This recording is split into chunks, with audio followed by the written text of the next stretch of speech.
రేవతి గారు రండి.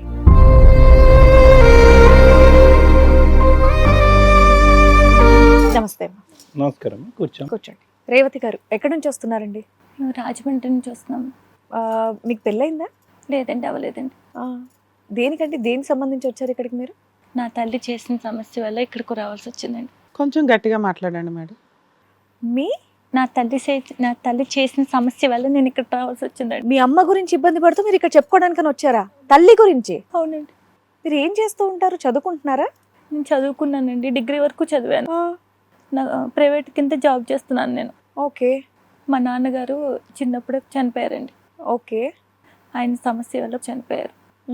అనారోగ్య సమస్యతో చనిపోయారు. అదేనండి, అనారోగ్య సమస్య వల్ల చనిపోయారు. మీరు ఎంతమంది అమ్మా? నేను ఒక్కంతేనండి. ఓన్లీ చైల్డ్, నువ్వు అమ్మ అంతే? అంతేనండి. నిన్ను పెంచిందంతా అమ్మే. చిన్న వయసు నుంచి ఇప్పటి వరకు నువ్వు చదువుకున్నావు. అమ్మగారు ఏమైనా పని చేసేవారా? అమ్మ కూడా ప్రైవేట్ జాబ్ అండి. జాబ్ చేసి చక్కగా మిమ్మల్ని చదివించి మీరు జాబ్ కూడా చేస్తున్నారు. ఇప్పుడు అమ్మతో సమస్య ఏంటండి? మా నాన్నగారు చనిపోయిన తర్వాత దినాల ఖర్చులకి అన్నిటికి డబ్బులు తీసుకుందంటండి. అప్పు తీసుకున్నారా? అప్పు చేసిందంటండి. ఆ అప్పు చేస్తే అయ్యో. బాధపడకమ్మా, చెప్పండి.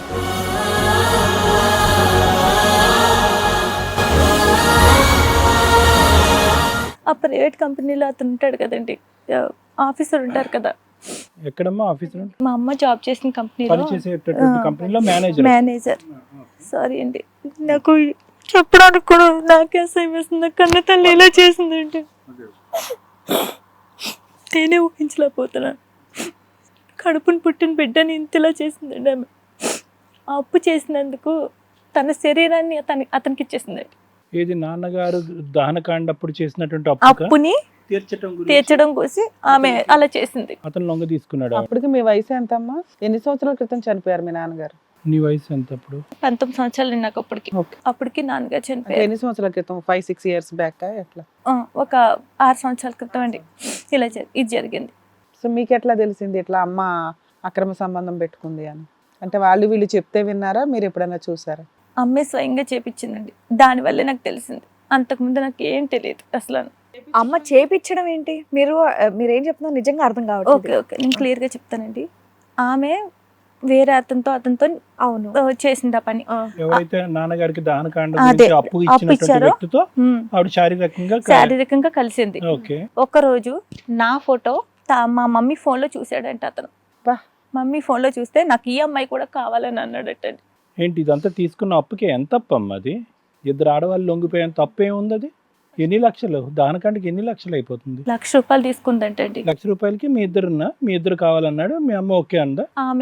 ఆమె తీర్చేసింది ఆ అప్పు, మళ్ళీ ఇంకా తీసుకుందంటండి డబుల్. ఓకే, ఈవిడ అప్పు తీసుకుంటానే ఉంది, అతను ఇస్తానే ఉన్నాడు, వాళ్ళ రిలేషన్ కంటిన్యూ అవుతుంది. ఇప్పుడు రీసెంట్ గా నీ ఫోటో చూసి నీ మీద అట్రాక్ట్ అయ్యాడు. ఈ అమ్మాయి కూడా కావాలంటే అసలు ఎవరన్నా తల్లి సరే ఓకే రెడీ చేస్తానని చెప్పిందండి మా మమ్మీ. రెడీ చేస్తానందా? ఆడికి దహనకాండ పెట్టాలి, దానికి నువ్వెలా ఒప్పుకుంటావమ్మా? మరి మీ అమ్మని తిట్టిపోయలేదా నువ్వు? ఆమె నాది ఏం చెప్పలేదండి, ఇలాంటి పనులు ఏం చెప్పలేదు. ఈ మాటను మాత్రం నువ్వు విన్నావు? అసలు జరిగింది ఏంటంటే ఇలా చేసిందని చెప్పాను కదండి. వన భోజనాలు కానీ పిలిచారు నన్ను.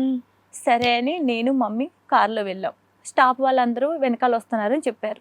అంటే మాకు కంపెనీలో చేసే వాళ్ళందరూ వెనకాల వస్తున్నారని చెప్పారు. సరే అని అన్నాను. ఈలోగా నాకు వాళ్ళు వచ్చే టైంకి ఇంకా లేట్ పడుతుంది కదా అని మేము ఓ పక్కన రెస్ట్ తీసుకున్నాం. కొంచెం అలసటగా ఉండి నాకు నిద్ర వచ్చింది. సరే నిద్రపోయాను. నేను నిద్రపోయి లేచే చివరికి నా కింద మొత్తం అంతా వెనకాలంటే అండి.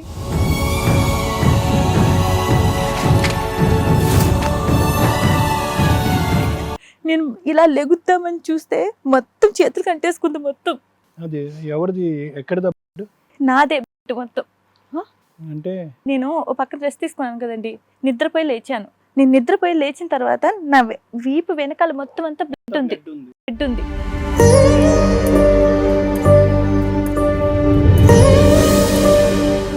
నేను పైకి లేగుద్దామంటే బాడీ అంత పెయిన్స్, ఇలా లేవలేని పరిస్థితి నాది. అంత పెయిన్స్ వచ్చేస్తున్నాయి. ఏం జరిగిందో కూడా నాకే తెలియదు.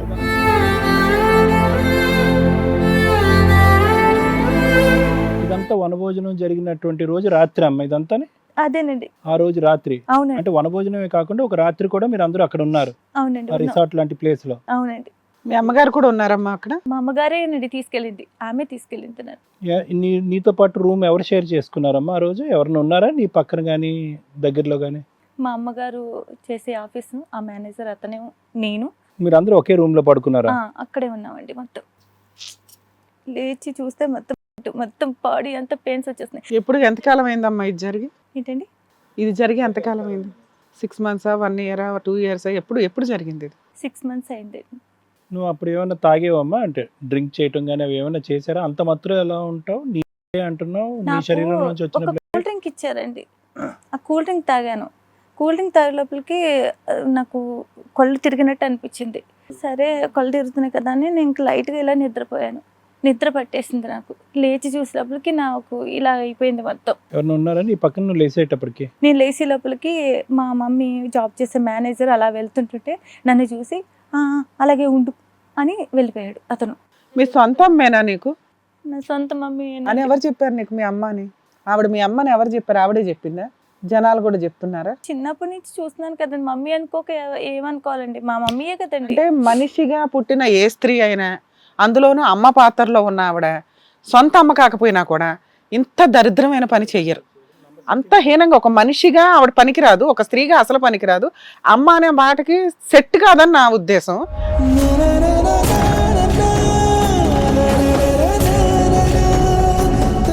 అట్లా జరిగిన ఒక ఇన్సిడెంట్ లో ఒక కూతుర్ని తీసుకొచ్చి ఒక బలి పశువుని చేయాల్సినంత క్రూయల్ మెంటాలిటీతో ఉందా? బతికే ఉందా? ఇంకా ఉందండి, బతికే ఉందండి. సరే, తర్వాత ఏమైందమ్మా? షాక్ లో ఉన్నాను, పూర్తిగా షాక్ లో ఉన్నానండి. నేను ఇలాగా అమ్మో బ్లడ్ బ్లడ్ బ్లడ్ బ్లడ్ రక్తం వచ్చేసింది మొత్తం, ఏంటి ఇలా ఉందని ఉన్నాయి నన్ను అనిస్తుంటే ఇలాగ మా మమ్మీ వచ్చి ఆగాగు, ఎందుకు అలా వస్తున్నావు, అలా అరవకూడదు, ఇంత చిన్నదానికి అరిచేస్తావా, నేను పక్కనే ఉన్నాను కదా, చూసుకుంటాను కదా, ఎందుకంత నీకు అంత భయం అని అంటుంది. అమ్మకి అన్నీ తెలుసు, అన్నీ తెలుసు. ఇదే పక్కనే ఉంది చూసుకుంటాం ఏంటి, భయం ఏంటి, వెనకాల బ్లడ్ ఉంటే అరవకుండా ఏం చెయ్యాలి నేను, ఏంటి అసలు ఏం జరిగింది చెప్పు అంటుంటే ఏం కాదు నువ్వు సైలెంట్ ఉండు కాసేపు అని అంటుంది. నాకు అదంతా తీసుకెళ్లారమ్మా? ఏంటండి హాస్పిటల్కి తీసుకెళ్లారా మిమ్మల్ని? హాస్పిటల్ కట్ట ఎక్కడ తీసుకెళ్ళలేదు. నువ్వు సైలెంట్ ఉండి సైలెంట్, నాకు చెప్తావా లేదా ఏం జరిగింది, నువ్వు నోరు నొక్కేస్తున్నావు ఏంటి చెప్పు నాకు, అది ఇది అని అంటుంటే నాకు పేక ఎలా పట్టేసుకుందండి మా అమ్మ. మీ అమ్మ అప్పటికే నీకు అర్థమై ఉంటుంది కదా మీ ఏం జరిగింది అనేది? నోరు మూసుకొని సైలెంట్గా ఉంది, లేదంటే ఇక్కడే పాతి పెట్టేస్తాను నేను అందండి. కాపాడాల్సిన అమ్మే నీ జీవితం నాశనం చేసి ఎదురు బ్లాక్మెయిల్ చేసి గొంతెత్తితే కనుక చంపేస్తున్నాను. ఆ ఎదవైతే అక్కడి నుంచి జారుకున్నాడా? అతను జంప్ అయిపోయాడండి అప్పుడే. చంపేలేకపోయాడిని. లేదు కదండి ఇలా జరిగిందని. నీకు అంత ధైర్యం లేదు? అంత ధైర్యం లేదండి. అతను అక్కడి నుంచి జారుకున్నాడు, మీ అమ్మ నీ గొంతు ఎత్తొద్దని అంది, నువ్వు అక్కడితో దిగమింకున్నావు. తర్వాత అక్కడితో ఏముందండి, ఇదే పని ఇంకా కంటిన్యూ చేస్తానే ఉందండి అక్కడి నుంచి. అతనితోనేనా మరి వేరే వాళ్ళని కూడా తీసుకొచ్చేదా? అతనితోనే. ఇక ఫైనాన్షియల్ గా బాగా చూసుకుంటున్నాడా మిమ్మల్ని? ఏంటండి ఇల్లు బిల్డింగ్లు ఏమైనా కొనిచ్చాడా? ఏమీ లేదు. సంపాదన అన్ని మొత్తం ఈవిడే చూసుకుంటదండి. మా అమ్మే నన్ను, నా జీవితం సర్వనాశనం చేసేది మాత్రం మా అమ్మే కదమ్మా. మొదటిసారి అంటే గొంతు ఎత్తే చంపేస్తానంది, ప్రతిసారి నీకేం భయం? అంత లొంగిపోయి అంత భయపడవలసినటువంటి? అదేనండి ఇలా చేస్తుందని చెప్పి ఎదురు. మీరు జాబ్ చేస్తారు, మీ అమ్మ జాబ్ చేస్తది, మీకు ఉండే ఇంటర్నేషనల్ ఖర్చులకి మీ ఇద్దరిది సరిపోద్ది. గంజి దాకన్నా గౌరవంతో బతకడం చాలా అవసరం, అది లేకుండా పోయింది. సరే, మీ అమ్మ దరిద్రం ఏదో ఆవిడ పడితే పడవచ్చు. ఒక కూతుర్ని ఒకే వ్యక్తి, తల్లి కూతురు ఒకే వ్యక్తితోటి పడుకోవడం అనేది చాలా అసహ్యంగా ఉంది. సమాజం యాక్సెప్ట్ చేయని ఒక పద్ధతి ఇది. అంత చండాలం దాంట్లో నీకు ఇన్ని సంవత్సరాల్లో జరుగుతున్న ఈ ప్రాసెస్కి ఒక్కరోజన్నా నీ ఫ్రెండ్కో, పక్కింటోళ్ళకో, ఎదురింటోళ్ళకో చెప్పాలి ఈ విషయం నీకు అనిపించలేదా? నేను పోలీస్ స్టేషన్కి వెళ్ళానండి. ఎప్పుడు వెళ్ళారు? ఇలా జరిగిన ఒక 2 సార్లు ఇలా జరిగితే ఎదురుకిచ్చి పోలీస్ స్టేషన్కి వెళ్ళాను. ఎన్ని సందర్భాల్లో నీ మీద ఇటువంటి అఘాయిత్యం జరిగిన తర్వాత వెళ్ళావు? ఒక వారం తర్వాత వెళ్ళావు. మరి ఇంకేంటి, కంప్లైంట్ ఇచ్చిన తర్వాత ఎఫ్ఐఆర్ రిజిస్టర్ చేశారు? అసలు ఏం పట్టించుకోలేదండి. లేదు సార్, యాక్చువల్గా ఇట్లాంటి కేసులు ఏంటంటే ఒక పిల్ల వెళ్ళింది, ఒక అమ్మ పడుకున్న వ్యక్తితో నన్ను కూడా పడుకోమందండి మా అమ్మ, ఇలా అతను చేస్తున్నాడు అంటే నమ్మరు. అమ్మ దగ్గరుండి తను వేరే వాళ్ళ దగ్గరికి పంపించడం వేరు, కానీ ఆ ఒక తండ్రి వరస ఒక రకంగా మనం మాట్లాడాలంటే అలాంటి వ్యక్తితో ఈ అమ్మాయి చేత ఎట్లా ఫోర్స్ఫుల్ గా చేయించిందంటే అమ్మాయికి ఏమైనా సైకలాజికల్ ప్రాబ్లమ్ ఏమో, ఇంట్లో పెద్దవాళ్ళని తీసుకురమ్మా అంటారు. కొన్ని ఆధారం తీసుకురమ్మన్నారమ్మా, ఇలా జరిగింది అయినా కానీ సుమోటోగా తీసుకుంటారు. ఒక ఆడపిల్ల వచ్చి తన గోడు వినిపించుకుంటే అదే immediate గా సార్, తీసుకుంటారు. ఇట్లాంటి సిచ్యువేషన్ వచ్చినప్పుడు అలా చెప్పినప్పుడు ఆ అమ్మాయి ఒక పద్ధతి అవి చూసి ఏమైనా సైకలాజికల్ డిప్రెషన్ ఏమో అనుకుంటారు, కానీ అమ్మ మీద ఎలిగేషన్ అంత గబుక్కుని యాక్సెప్ట్ చేయరు. కదమ్మా, నీతో పాటు ఎవరైనా వచ్చారా పోలీస్ స్టేషన్ కి? పోలీసులు ఎవరినైనా నీతో పాటు ఏదైనా ఆధారాన్ని తీసుకుని రమ్మని చెప్పారా? నన్ను అడిగారండి అంటే ఎవరైనా మీరు వెళ్ళినాక కంప్లైంట్ ఇచ్చినాక మిమ్మల్ని నమ్మరు, ఎందుకంటే మీరు చెప్తున్న అంత స్ట్రాంగ్ ఎలిగేషన్స్ గబుక్కుని బిలీవ్ చేయాలంటే ఎవరో ఒకరిని అడుగుతారు. మీ అవునండి, అమ్మకు ఫోన్ చేయడం ఏదో ఒకటి చేస్తుంటారు, అలా ఏమైనా జరిగిందా? మా అమ్మకు ఫోన్ చేశారు. ఏమంది, వచ్చిందా? మా అమ్మ ఫోన్ చేస్తే ఆ మేనేజర్ కూడా తీసుకొచ్చిందండి. ఇద్దరు కలిపి వచ్చారా? ఇద్దరు కలిపి వచ్చారండి. సరిపోయింది, ఇంకా నీ కేసే తీసుకొని ఉండరు అయితే. ఇద్దరు కలిపి వచ్చి ఆ కాగితాలు ఏవో తెచ్చారండి, నాకు పిచ్చి అని చెప్పి మొత్తం ఓర్రే. అంత పక్క పడేసేసారండి. ఇద్దరు ఎత్తుకుని వెళ్ళిపోయారు అంతే నిన్ను అక్కడి నుంచి. నువ్వు వీళ్ళందరూ మోసం చేస్తున్నారు, వీళ్ళే దొంగలని నువ్వేమి గట్టిగా అరవలేదు అక్కడ? చెప్పానండి, చెప్పినా సరే నమ్మరు కదా సార్, మెడికల్ రిపోర్ట్లే తెచ్చారంట. అండి అది ఇదని ఏయో కాగితాలు మొత్తం చూసారండి, ఏదో పిచ్చి డీటెయిల్ అంతా. ఆసుపత్రికి వెళ్ళినట్టు అక్కడ ట్రీట్మెంట్ తీసుకున్నట్టుగా సృష్టించారు కాగితాలు. అవునండి. ఇలా ఎంతకాలం అమ్మా, ఇలా ఎంతకాలం జరిగింది చెప్పు? ఆ పోలీస్ స్టేషన్ నుండి ఇంటికి వెళ్ళిపోయావు, దాని తర్వాత ఇదే కంటిన్యూ అవుతూనే ఉందా మీది? కంటిన్యూ అవుతానే ఉంది, ఇంకొక్క ఆధారం ఒక్క చోట న్యాయం జరుగుతుంది అనుకున్న చోట న్యాయం జరగబోయేటప్పటికి కంటిన్యూ అవుతానే ఉందండి. ఇంకా ఎన్నేళ్ల నుంచి అవుతుంది ఇది ఇలాగా? ఇది 3 సంవత్సరాలు మట్టి. 3 ఏళ్లుగా. 3 సంవత్సరాలు. ఇంతకు ముందు 6 నెలలు ఏదో అన్నా, 6 నెలల ముందు అయిందన్నా. సారీ మేడం, టెన్షన్లో ఏం మాట్లాడుతున్నా నాకే తెలియట్లేదు మేడం. 3 సంవత్సరాల ముందే అయింది మేడం ఇదంతా. సో 3 సంవత్సరాల నుంచి ఇలా జరుగుతూనే ఉంది ఇంకా మేడం. నువ్వు ఎక్కడ ఇంకే కంప్లైంట్లు ఎవరు కూడా నీ వైపు మాట్లాడే వాళ్ళు ఎవ్వరు లేరా? లేదు. మీ చుట్టాలు కానివ్వండి, వేరే పెద్దవాళ్ళు కానివ్వండి. అసలు ఏమి లేదు. జాబ్ చేస్తున్నారా మీరు? ఇంకా అలాగే ఉన్నారా? అతనితోనే ఉంటున్నారా? ఇంకా జాబు నా మొహాన్ని ఏముంటుందండి, నా దెబ్బ తప్ప ఏముంటుందండి ఇలా చేస్తుంటేనే. ఇది కాదని నేను పారిపోయానండి, మొత్తానికి పారిపోయి ఇంకా మీ రచ్చబండు గురించి తెలుసుకుని నేను మీకన్నా న్యాయం జరుగుతుందేమోనని నాకు ఇక్కడికి వచ్చానండి. నేను ఇంట్లో నుంచి పారిపోయి ఎంతకాలం అయిందమ్మా? సంవత్సరం అయిందండి. ఎక్కడ ఉంటున్నావు మరి సంవత్సరం నుంచి? తెలియకుండా వాళ్ళకి దోకుంటున్నానండి అక్కడెక్కడ. పని చేసుకుంటూ అలా ఉంటుంది. సరే, ఇక్కడ దేనికి వచ్చావమ్మా? ఇక్కడ ఏం జరగాలని కోరుకుంటూ ఇక్కడికి వచ్చారు మీరు? నాకు న్యాయం జరగాలని వచ్చాను. అంటే ఏం న్యాయం కావాలి? ఇప్పుడు ఎలాగో సంవత్సరం నుంచి బయట ఉంటున్నాను, పని చేసుకుని ఉంటున్నాను కదా, అలాగే కంటిన్యూ చేయొచ్చు కదా, ఇంకా వాళ్ళతో ఇబ్బంది లేదుగా. మా అమ్మకి శిక్ష పడాలని. అది అమ్మ కాదండి, రాక్షసది. సూపర్ మాట మాట్లాడావు. అది అమ్మ కాదండి, దాన్ని నిలువులో నరికేసిన పాపలేదు. దాని కొడుకుని పుట్టానండి. ఛీ, ఏ కూలి పని చేసుకున్న వాళ్ళ దగ్గర పుట్టినా సరే ఆ గెంజి మతుకులు తినైనా ఉండు. అది అమ్మ కాదండి, నా చేతులు నేనే నరికేద్దును. దాని కొడుకుని పుట్టిన వాళ్ళని నేను నరకలా పోతున్నానండి బాబు. చిచ్చి, దానికి శిక్ష పడాలి, నాకు న్యాయం జరగాలండి. ఆ మేనేజర్ గారిని కూడా ఉరి తీసేసిన. వాడికి పెళ్ళై పిల్లలు ఉన్నారమ్మా? ఉన్నారా? భార్య పిల్లలు ఉన్నారా? అసలు వాళ్ళ ఇంటికి వెళ్ళి కూర్చోవలసింది. ఆ అష్టనిష్ట దరిద్రుడి గురించి తెలిసేది జనాలకి. అలా ఆవిడ తోలు తీసేది. ఇట్లాంటి విషయం ఏ స్త్రీ కూడా యాక్సెప్ట్ చేయదు. మీ అమ్మ అంటే ఎక్కడ రాక్షస జాతిలో పుట్టిన మనిషిలాగా ఉంది, కానీ నేను వేరే దుక్కునికి వెళ్తేనే పిచ్చని పెట్టారండి. ఇంకా అక్కడికి వెళ్ళిన తర్వాత ఏమవుతుంది? ఇప్పుడు నువ్వు చెప్తున్నవన్నీ నిజాలేనా? అయ్యో నిజాలండి. ఒక ఆడపిల్ల ఇంతలా వచ్చి చెప్పిన తర్వాత నిజం కాకపోతే ఏంటండి? అంటే సొంత తల్లి మీద అలా చెప్పేటప్పటికి కొద్దిగా నమ్మసం. మాట్లాడండి, మీరే పిలిపించి మాట్లాడండి నిజమో కాదనేది. ఆమె ఎంత ర్యాష్ గా ఎలా మాట్లాడుతుందో మీరే తెలుస్తుంది. లాగి దౌడ మీద పెట్టి కొడతారండి ఆవిడ. అదేలేమ్మా. సార్, మేడం, ఇలా ఇప్పుడు వస్తుందని చెప్పేసి తెలిసిన వెంటనే వాళ్ళ పేరెంట్స్ కూడా ఒకసారి కాల్ చేశాను వాళ్ళ మదర్కి. సో వాళ్ళ మదర్ని కూడా పిలిపించడం జరిగింది మన టీం వాళ్ళు. ఒకసారి వాళ్ళని కూడా స్టేజ్ మీద పిలుస్తాను. Okay madam. జ్యోతి గారు రండి.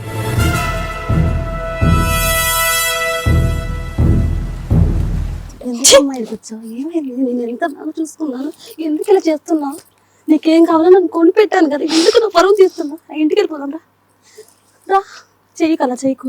నీకేం అమ్మా, ముందు మీరు అమ్మాయిని టచ్ చేయడం ఆపండి. ఫస్ట్ మీ అఫెక్షన్ ఏది ఉందో తర్వాత మాట్లాడుదురు. ఎందుకంటే మాకు కొంత క్లారిటీ రావాలి కదా. ఆ అమ్మాయి మీ మీద ఒక స్త్రీ మీద చెప్పకూడని మాటలు, ముఖ్యంగా ఒక తల్లి మీద చెప్పకూడని మాటలు చెప్పింది. ఆవిడకి ఇష్టం లేనప్పుడు వచ్చే ముట్టుకోవడం ఆపేయచ్చు కదండి. ఇక్కడ వరకు వచ్చినప్పుడు ఇక్కడ మాట్లాడండి మాతో. ఆవిడ మమ్మల్ని నమ్మి వచ్చింది. అది ఏంటి, ఏం చేయాలనేది మేము వినాలి కదా అంతా. మరి మీరు స్త్రీగా పనికొస్తారా పనికిరారా ఏనా మాకు తెలియాలి కదా. ఇవి ఎందుకు వచ్చారమ్మా మీరు? ఎందుకు ఓ మహిళవా కాదా? నా పేరు జ్యోతి సార్. ఎందుకు వచ్చారు? మా ఆయన చిన్నప్పుడే చనిపోయిండు. దీన్ని ఎంత ముద్దుగా పెంచుకున్నా, ఇది ఏం నువ్వు పెంచిన పెంపకం చెప్పింది. ముద్దుగా పెంచావా? ఎందుకు ఇలా అది మైండ్ నాన్న నువ్వు కొట్టినా పర్లేదురా. మైండ్ సైడ్ ముద్దుగా పెంచే కూతురు అలా రియాక్ట్ అవ్వదు మేడం. మీరు ఆమెకి ఫస్ట్ కొంచెం మైండ్ సెక్ట్ కదా ఆ, సార్, సరే. ఎలా అనాలి అమ్మ, మాట్లాడుతుంది, ఎవరికి ఎక్కడికన్నా మైండ్ అక్కడికి బాగాలేదు? వెళ్ళిపోతుంది. అమ్మ, అసలు ఎవరికి నా మాట అయినది మీ అమ్మాయి మిమ్మల్ని వదిలేసి ఎంతకాలం అయింది? సంవత్సరం నుంచి ఎదుగుతూనే ఉన్నాను, మా పిల్లకి అన్నపోలేను. పోలీస్ కంప్లైంట్ ఇచ్చారా? ఏ పని ఎందుకు ఇవ్వలా? చేయించారు? పోలీస్ మీ అమ్మాయికి సైకలాజికల్ ప్రాబ్లం అంటున్నావు కదా, పోలీస్ కంప్లైంట్ ఇస్తే మాకు ఎఫ్ఐఆర్ కాపీ చూపించి ఎందుకు ఇవ్వలా? ఎదుగుతూనే ఉన్నాను మేడం. ఎవరితో పెట్టి ఎతికిస్తున్నావు? మీ బాయ్ ఫ్రెండ్ తోట? బాయ్ ఫ్రెండ్ కి అవుతాడు, నేనే ఎదుగుతున్నాను మేడం. నువ్వే ఎత్తుకుతున్నావు. పాపే నాకు, నేను ఎందుకు చేస్తాను మేడం? అలా కదమ్మా, మీరు ఈ రోజు పాపను తీసుకెళ్ళటానికి వచ్చారు. 1 year బట్టి 1 year నుంచి ఎత్తుకుతున్నాను సార్, తిండి ఎందుకు తిప్పలు వచ్చేసింది? లేకుండా. మీ అమ్మాయి ఎందుకు నీ దగ్గర నుంచి ఆమెకి పారిపోయింది? మైండ్ సెట్ లేదు సార్, ఏం mind ఎక్కడికన్నా బాలేదు? అక్కడికి వెళ్ళిపోతుంది. మా ఇంటి సర్లేదన్నప్పుడు పారిపోయినప్పుడు మనం పోలీస్ స్టేషన్ కంప్లైంట్ ఇవ్వాలి కదా. ఇచ్చాను సార్, ఒకసారి వెళ్ళి ఇస్తే వాళ్ళు ఏం చేయలేదని మరి నేనే తిరుగుతున్నాను. సంవత్సరం నుంచి తిండి లేదు, నిద్ర లేదు, ఆహారం లేదు. అలా ఏం లేదు, మిమ్మల్ని చూస్తే పుష్టిగా శుభ్రంగా తింటున్నట్టుగానే ఉన్నారే. లేదు మేడం, ఉండేది ఒక మా ఆయన చనిపోయినాక ఈ పిల్లని ఎలా చూసుకున్నాను నాకు తెలుసు మేడం. తిండి తిప్పలు లేకుండా ఏదో పని చేసి వీళ్ళ నాన్న చనిపోయిన అప్పులు తీర్చుకోలేకుండా నా బాధ నేను పడుతున్నాను మేడం. తిండి అట్లా మాట్లాడి ఎలా మాట్లాడు- ఏం పని చేసి నేను చూసుకుంటున్నాను కదా, అది కాదు కాబట్టి కాలేజీకి కావాల్సిన ఫీజు నుంచి ఎవరు చెప్తున్నారు? అమ్మా ఇవన్నీ పక్కన పెట్టి, బాధ్యతలు పక్కన పెట్టు. అమ్మాయి నీ మీద ఒక భారీ అలిగేషన్ వేసింది. ఏమని? మీకు ఎవరైతే ఉన్నారో అతనితో ఈవిడ్ని పడుకోబెట్టావంట, నిజమేనా కాదా? లేదు మేడం. మేనేజర్ ఎవడో ఈవిని పడుకోబెట్టడం మాత్రం ఒప్పుకోవట్లేదమ్మా నువ్వు. కానీ అతను అనేవాడు ఉన్నాడా నీ జీవితంలో? మా ఆయన చనిపోయినాక ఇంకా తినడానికి కూడా లేకుండా మనం పోయినా కూడా మా పిల్లలు మంచిగా చేయించుకోవాలి, అది నేను తప్పులు చేసి ఈ పిల్లని చూసుకుని నీకు మాత్రమే అక్రమ సంబంధం ఉందా? ఆవిడతో అసలు ఏ సంబంధం లేదా? హ్మ్? మాకంటూ ఎంక్వైరీలో ఏదన్నా తెలిస్తే ఏం చేస్తానో నాకే తెలియదు. అంత కోపంగా ఉంది. ఏదో కూర్చున్నా సైలెంట్ గా.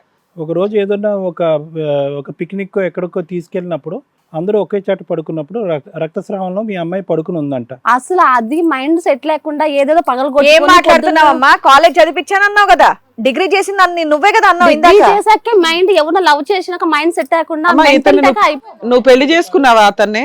నువ్వు అతని సెకండ్ మ్యారేజ్ ఏమన్నా చేసుకున్నావా? ఏమో మరి అన్ని పుష్టిగా వేసావు కదా, మెట్లు ఉన్నాయి, గాజులు ఉన్నాయి. లేదు మేడం. మరి మీ ఆయన చనిపోయినప్పుడు ఇవన్నీ ఎందుకు వేసుకున్నారు? గౌరవంగానా? మగోడు లేని సమాజంలో 100 మంది ఒకలా మాట్లాడతారని అది వేసుకున్నాను మేడం. అల్లుకుంటాకండి కాదమ్మా, ఈ అమ్మాయికి మైండ్ బాగాలేదని చెప్పి రికార్డ్స్ చూపెట్టారంటే ఏ ఉన్నాయి మీ దగ్గర రికార్డ్స్? ఉన్నాయి సార్. అమ్మ నీతో పాటు మీ మేనేజర్ కూడా వచ్చాడా? వచ్చాను. అదే మీ friend, boyfriend, second husband వచ్చాను మేడం. ఎందుకు ఇలా చేస్తున్నా నేను? ఈ ప్రోగ్రామ్ మొత్తం మన జీవితం నాశనం అయిపోతాయి. తినడానికి తిని కూడా దొరకదే, వెళ్ళిపోదాం రా. తినడానికి తిని దొరకదు, దాని బట్టి చచ్చిపోతే బెటర్. ఎందుకే అలా మాట్లాడుతున్నావు?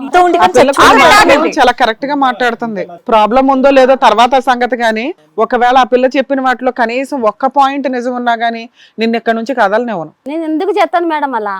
అదేదో మాట్లాడదాం. ఆ మేనేజర్ అనే నాగేశ్వరరావుని కూడా ఇక్కడ పిలిపించడం జరిగింది. స్టేజ్ మీదకి పిలుస్తాను. ఓకే, నాగేశ్వరరావు గారు రండి.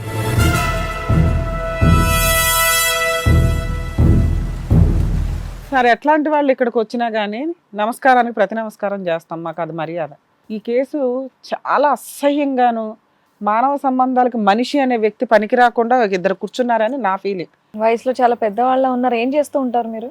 అది చిన్న ప్రైవేట్ కంపెనీ మేడం. ప్రైవేట్ కంపెనీలో మేనేజర్ గా జాబ్ చేస్తున్నారు. అవును, ఎన్ని కుటుంబాలు రన్ చేస్తున్నారు మీరు? ఒకటే మేడం. అక్కడ ఉండగా ఇంకో కుటుంబం ఆవిడ ఇప్పటిదాకా మీ గురించి చెప్తానే ఉంది. అది కుటుంబం ఎందుకైతే ఏమవుతుంది? ఉంచుకున్న వాళ్ళు అవుతారా? ఉంచుకునేది ఏం కాదు మేడం. ఏమవుతుంది ఆవిడ మీకు? ఇక్కడ మా ఆఫీస్లో వర్క్ చేస్తారు సార్. అంతేనా మీ మధ్య రిలేషన్? ఇక్కడికి ఎందుకు వచ్చారు? ఏదో ప్రాబ్లం అంటే వచ్చాను మేడం. ఏదో ప్రాబ్లం అంటే వచ్చేస్తారా మేడం ఏదన్నా ప్రాబ్లం అని చెప్పేసి అంటే ఇక్కడ టీవీ షో వరకు వచ్చేస్తారా మీరు? అంటే ఇక్కడ తను మా ఆఫీస్లో పనిచేస్తుంది. ఏదన్నా ప్రాబ్లమ్స్ వచ్చినా ఏదన్నా కష్టం ఉన్నా చెప్పుకుంటుంది. మార్నింగ్ మీ ఆఫీస్లో, నైట్ ఎక్కడ పని చేస్తుంది? మీ ఇంట్లోనా సార్? మార్నింగ్ మీ ఆఫీస్లో, నైట్ ఎక్కడ పని చేస్తుంది? మీ ఇంట్లోనా అని అడుగుతున్నా. ఏం లేదు సార్, ఇంటే ఎందుకు పని. సరే, ఈవిడ ఒక్క ప్రాబ్లమే చూస్తారా లేదంటే మీ ఆఫీస్ లో ఎవరికి ప్రాబ్లం వచ్చినా ఇలాగ వెళ్ళిపోతారా? లేదు మేడం, అందరికీ ఏం లేదండి, ఈమెకి ఎందుకు అంత స్పెషల్ అటెన్షన్ ఇవ్వడం మీద మీకు? మేడం జరిగింది ఏం లేదు మేడం. ఆ. వాళ్ళ భర్త చనిపోయాడు. మనకంటే ఆ చూపు ఏం లేదమ్మ పైన. ఫస్ట్ లో గుమ్మడికాయలు దొంగ అంటే భుజాలు తడుకున్నట్టుంది. నీకు ఆ చూపు ఉందని ఎవడు అడిగాడయ్యా? తర్వాత చెప్తాను సార్. నేను ఆ అమ్మాయికి కష్టాలు వచ్చింది, నా దగ్గరకు వచ్చింది, డబ్బులు కావాలన్నది, ₹1,00,000 డబ్బులు కావాలని. దానికోసం ఆమె నాకు లొంగిపోయింది మేడం. నువ్వు లొంగిపోమన్నావా లేదంటే ₹1,00,000 అప్పు తీర్చలేక ఆవిడే లొంగిపోయిందా? ఆవిడే లొంగిపోయింది సార్. అప్పు తీర్చలేక అప్పులకి వేధిస్తుంటే ఇంకేం చేసే దిక్కు తీర్చలేక వెనక ఎవరు లేదని నేనే నన్నుకున్న జీవితం ఆవిడ ₹1,00,000 మీ ఇద్దరి మధ్యన డీల్ కుదిరింది. మరి ఈ అమ్మాయి సంగతి ఏంటి సార్ ఈ అమ్మాయి సంగతి ఏంటి? వాళ్ళ కూతురి సంగతి? ఆమె నన్ను ఇంకా పీటీ చేయడం మొదలు పెట్టింది సార్. డబ్బు కోసమా? డబ్బు కోసం ₹1,00,000 అయిపోయింది. మళ్ళీ మీకు పెళ్ళి అయిందా? నాకు పెళ్లి అయింది పిల్లలు ఉన్నారా మేడం. పిల్లలు ఉన్నారా మీకు? ఆ, ఆడపిల్ల ఉందా? లేదు మేడం. నీకు ఖచ్చితంగా ఈ వయసు కూతురు ఉండి ఉంటుంది కదా? లేదు మేడం. లేదా అబ్బాయి అండి. అబ్బాయిలు సరే, ఆవిడ ఏదో అప్పు తెచ్చుకుంది, ఆవిడతో మీరు ఉన్నారు, అయిపోయింది. ఈ పిల్ల పరిస్థితి ఏంటి? ఆవిడ డబ్బులు వాళ్ళ అమ్మకి అడగండి. అడుగుతుందని చెప్పి ఇక ఈవిని కట్ చేయడానికి ఈవిని ఏం పెట్టినట్టున్నాడు. జరిగిందో వాళ్ళ అమ్మకి అడగండి. ఆవిడ అడగవలసింది ఆవిడ అడుగుతాను. నువ్వు చెప్పాయి ఏం వేషాలు వేస్తున్నావా? ఈ కూతురు కూడా కావాలి నాకు అని చెప్పేసి అడిగావంట. మేడం ₹1,00,000 అప్పు చేసాను, వడ్డీకి వడ్డీ వేసి తీర్చలేక బ్లాక్ మెయిల్ చేస్తుంటే ఏం తోచక ఏదో ఒకటి నువ్వు డబ్బు మీద డబ్బు నువ్వు బ్లాక్ మెయిల్ చేసావంట కదా అతన్ని. చీడ పురుగు నువ్వు. నేను ఎందుకు చేస్తాను? కూతుర్ని తాకట్టు పెడతావా? నీ చేసే అప్పుల గురించి సిగ్గుమాలిన పని. ఆ? నిజాలు చెప్పండి. ఇంత దూరం వచ్చాక నిజాలు పలకండి. నిజమే సార్ ఏంటి చెప్తున్నాను. నిజం? తను నాతో ఉండింది సార్. నువ్వు తర్వాత మళ్ళీ ఒక రోజు 5 lakhs డబ్బులు కావాలని 5 lakhs? ఆవిడకి డబ్బులు కావాలి, నీకు కొత్తదనం కావాలి. 5 lakhs డబ్బులు కావాలనింది. మన దగ్గర అంత ఉండేది లేదన్నాం. ఏం ప్రాబ్లం అంటే ఏం చెప్పలేదు. ఏదో ప్రాబ్లం అనింది. డబ్బు మనిషి అని ఫస్ట్ ₹1,00,000 అడిగినప్పుడే నాకు తెలిసిపోయింది. ఏమే సరే, తర్వాత భర్త లేడు కదా. డబ్బు మనిషి అని తెలిసినప్పుడు మళ్ళీ ఎందుకు చేసినావు? ఏం చేశాను ఏం చేసినావు? ఏం చేశాను ఏం చెప్పు. చేసినావు చెప్పు నువ్వే. నేను ఏం చేశాను, నువ్వేం చెప్పావు చెప్పు. డబ్బులు పీక్కు తింటుంటే ఎందుకు కంటిన్యూ చేసావు అంటే వదిలించుకోవాలి కదా. నువ్వు 5 లక్షలు డబ్బు ఇచ్చినప్పుడు ఏం చెప్పావు తెలుసా నీకు ఏం చెప్పా మేడం? నేనేం చెప్పా? 5 లక్షలు, మరి ఆవిడ లక్షకే అంత ఇబ్బంది పడినప్పుడు మళ్ళీ 5 లక్షలు ఏ ఉద్దేశంతో ఇచ్చారు మీరు? ఆమె ఏ ఉద్దేశంతో అడిగిందో చెప్పండి మీరు ఏ ఉద్దేశంతో ఇచ్చారు అది చెప్పండి. చెప్తాను మేడం. తను ఆ వయసులో ఉన్న కూతురు ఫోటో చూపించి, నేను చూపిలా, నా ఫోన్ నుంచి నువ్వు చూసా, నువ్వు చూసి బ్లాక్ మెయిల్ చేసినావు నన్ను. ₹1,00,000 డబ్బులు వడ్డీ బ్లాక్ అయింది. మెయిల్ చేయలేదు మేడం. 5 lakhs డబ్బులు అడిగింది. మాట్లాడుకోండి. మీ ఇద్దరు మాట్లాడితే ఒరిజినల్స్ బయటకు వచ్చేలాగా ఉన్నాయి. మేము మాట్లాడుతుంటే ఏం చెప్పట్లా. నేను ఎందుకు అడుగుతా? నేను ఎందుకు ఇస్తా? 5 లక్షలు డబ్బులు అడిగింది తను. ఎందుకు 5 లక్షలు ఎందుకంటే ఆవిడకి? నాకు తెలియదు మేడం. డబ్బు మనిషి, అది కావాలి ఇది కావాలి, ఏం చేసుకుంటారో మనకు తెలియదు. సరే, ఆవిడ 5 లక్షలు అడిగింది, నువ్వేం అడిగావయ్యా? నువ్వేం అడిగావు? నేను అడగలేదు సార్, తనే చెప్పింది. ఏంటి, నా కూతురుని తీసుకెళ్ళానా? వాళ్ళ కూతురు ఫోటో చూపించింది ఎవరు సార్ నాకు. చూపించావు? నా ఫోన్ నుంచి నువ్వు చూసావు, నేను చూపిలే. చూపించి నన్ను బ్లాక్ మెయిల్ చేసి స్టార్ట్ చేసింది నువ్వు. అర్థమవుతుందా? నువ్వు డబ్బులు అడిగిన తర్వాత నువ్వు డబ్బులు అడిగిన నేను అడిగితే నువ్వు చెప్పావు. నీ ఫోన్ లో నీ కూతురు ఫోటో చూసి ఆ అమ్మాయి నాకు కావాలి అంటే నువ్వేం చెయ్యాలి? మేడం నేను ఎంత ఒప్పుకున్నాను మేడం, వద్దు వద్దని ఏం టార్చర్ వద్దు? చేసి వద్దు వద్దు ఒప్పుకోవడం అనరు. వేసి 4 పీకుతారు వాడిని పట్టుకొని. వద్దు వద్దు అంటారా? నీలో బలహీనత ఉంది, కూతురుని వెళ్ళి తీసుకెళ్లి తాకట్టు పెట్టావు. నీకు 5 లక్షలు ఇంపార్టెంటా, కూతురు జీవితం ఇంపార్టెంటా? ఒక్కసారికి అమ్మ ఈ ఒక్కసారికి అమ్మ చెయ్యమ్మ అని కాల్ పెట్టేసుకుంది మేడం. బతుకమ్మ, దుంకి చచ్చిపో అమ్మా. అసహ్యంగా ఉందమ్మా మిమ్మల్ని చూస్తుంటేనే. అలాంటి వాళ్ళు కుక్కల లెక్క ఎక్కడ పడితే అక్కడ తిరుగుతూ ఉంటారు. వాళ్ళ దగ్గర మీరు అప్పులు చేయటం ఏంటి? ఆ అప్పుల గురించి నువ్వు తాకట్టు ఆయన చనిపోయినప్పుడు ₹1 దిక్కానం లేకుండా కాలు పట్టుకున్నాను సార్. ఆడు తాకట్టు లేకపోతే పెట్టుకుంటావు, నేను ఇంకో విధంగా అమ్మా చేసుకుంటావు. నీకు కూతురు ఆయనకున్న పెట్టి అక్రమ అప్పులు సంబంధం గురించి మేము ఎవ్వడం మాట్లాడట్లేదు ఇక్కడ. మీరిద్దరు చేసిన నీచమైన పని గురించి మాట్లాడుతున్నాం. నీ కూతురు జీవితాన్ని తాకట్టు పెడతావా నువ్వు? అంత ధైర్యంగా మాట్లాడుతున్నావు. ఇక్కడికి వచ్చి వాయించేవారు లేక నిన్ను. సార్ డబ్బులు అడిగింది. తర్వాత వాళ్ళ అమ్మాయి గారి సిగ్గులేదయ్యా, ఫోటో ఇంత వయసు వచ్చింది నీ మీదికి. తల్లితో కావాలి, మళ్ళీ పిల్ల కూడా కావాలని చెప్పేసి నువ్వేలా ఒప్పుకున్నావయ్యా? బుద్ధి జ్ఞానం లేదు. పని చేసుకుంటున్నా అంటున్నావు కంపెనీలో. ఇంకా మా ఆవిడకు బాగలేదండి. ఏమే మా ఆవిడకు పురా ఆరోగ్యం బాగలేదు. అయితే ఇద్దరు కావాలా? తిని చెప్పింది ఆ అమ్మాయి నుంచి పెళ్లి చేసుకుని మీరు నేను చూసుకోమని చెప్పానా? చెప్పింది. నేను చెప్పానా? మాట్లాడుతున్నావయ్యా? నీకు మైండ్ పని చేస్తుందా? ఏం మాట్లాడుతున్నావా? ఆ పిల్లకి వస్తున్నా పిల్లకు ఎక్కడైనా ఇచ్చి పెళ్లి చేయాలి కదా. నమ్మే పరిస్థితి ఉందమ్మా. ఏదో విధంగా నీ కూతురు అయితే అక్కడికి వెళ్ళింది కదా. ఈ అమ్మాయి అతని దగ్గరికి వెళ్ళినా, భార్యకి చూసినా, ఎలా చూసినా వెళ్ళింది కదా. నీ ప్రమేయంతోనే వెళ్ళింది కదా. తల్లి కాపాడాల్సింది నువ్వే ఆ పిల్లని అక్కడ తాకట్టు పెట్టావు. బయటనున్న వ్యక్తి ఎంత నీచంగా ఉన్నా గానీ ఇంక మేమేం అనలేకపోతున్నాం ఇక్కడ. నువ్వు అతన్ని అనే అర్హతే నీకు లేదు. ఆయన చీడ పురుగు తెలుస్తుంది. నువ్వు అంతకంటే ఏనో అసలు మా ముందు కూర్చొని మాట్లాడడానికి కూడా నీకు అర్హతే లేదని నా ఫీలింగ్. ఎంత ధైర్యం ఉంటే వచ్చో పిల్ల తప్పిపోయిందని వస్తావా? ప్లస్ పిచ్చిదాన్ని అంటారా అమ్మాయిని? మేము నమ్మేస్తాం అనుకున్నావా? పిచ్చిదాన్ని అంటారా అమ్మాయికి? దొంగ రికార్డులు సృష్టిస్తారా? బాగలేదు సార్. పోలీస్ స్టేషన్ లో ఏం మాట్లాడు నువ్వు వెళ్ళి? నీకు బాగాలేదు, నీకేదో పెద్ద మానసిక రోగం ఉంది, నీకేదో మెంటల్ ప్రాబ్లం ఉంది. ఒక తల్లి, ఒక ఆడదాని అర్హత కూడా నీకు లేదు. నీకు ప్రాబ్లం ఉంది. ఏ హాస్పిటల్ తీసుకెళ్ళావు? మా ఇంటి దగ్గర ఒక చిన్న అదే హాస్పిటల్ సర్టిఫికెట్ క్రియేట్ చేశారు సార్ చూపించి. పక్కన పిచ్చి హాస్పిటల్. పిచ్చి అట్లా వేషాలు. చెయ్యకే. తీసి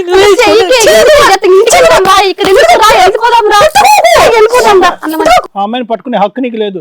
కావాలంటే 4 తన్నులు తిను. ఆ అమ్మాయిని తాకే హక్కే లేదు నీకు. కాళ్ళు చేతులు బాగానే ఉన్నాయి, బయట పని చేసుకుని తినడం చేత కదా. వేరే వాళ్ళ దగ్గర అప్పులు చేసుకుంటూ తెచ్చి పెట్టాలా? ఆ అమ్మాయి కూడా చక్కగా చేతికి వచ్చింది, జాబ్ చేస్తున్నా అని చెప్పింది. మీ ఇద్దరిది మీకు సరిపోదా జాబ్ చేసే డబ్బులు? 1 year నుంచి ఆ పిల్ల దొరకలేదు నీకు, ఎలా బతుకుతున్నావు? ఎత్తుకుతూనే ఉన్నాను మేడం. నువ్వు ఎలా బతుకుతున్నావు అన్న అమ్మాయిని ఎతకమని నేను అడగట్లేదు తల్లి, నువ్వు ఎతికితే ఆ పిల్ల జీవితం నాశనం అవుతుంది. ఈ అమ్మాయి లేకపోవటం వల్ల ఆడు చచ్చిపోతున్నాడని ఎత్తుకున్నట్టున్నావు అంతే లేదు కదా? సార్, నా కూతురు కావాలని ఆడు ఎదుగుతున్నాను కొత్త కొత్తలు ఆడిపోతున్నాడు సంవత్సరం బట్టి. మీ లేదు, కూతురు నా కూతురు కావాలని కనిపించింది ఎదుగుతున్నాను సార్. చెప్తున్నారు మీ ఎందుకు తాకట్టు పెట్టడానిక? కూతురు ప్రేమతో నా కూతురు కావాలి, లేదంటే వేరే వాడితో సుఖం పంచడం గురించా, తాకట్టు పెట్టడం గురించా, వ్యభిచారం చేయించడం గురించా? ఎందుకు కావాలి నీకు కూతురు?